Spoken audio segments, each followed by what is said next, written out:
Donc on connaît l'asperge blanche, il y a la verte. Alors la blanche, elles sont toutes blanches, roses et vertes.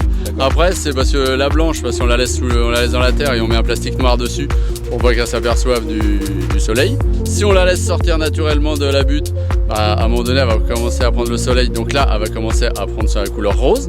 Et si on la laisse encore un peu plus longtemps, la chlorophylle va se mettre en place et là elle sera verte. Alors là, Laurent, il m'a bluffé. Je lui ai donc demandé ce qu'il plantait pour obtenir une asperge. La griffe, une petite griffe, c'est le pied de l'asperge.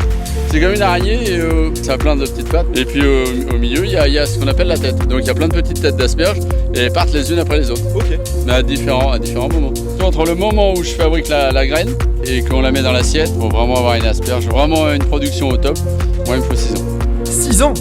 Ah ouais, faut pas être pressé. Heureusement, il organisait ses parcelles pour en avoir chaque année. On le sait, l'asperge pousse au printemps, à l'arrivée des beaux jours, du soleil. L'ensoleillement, non, ça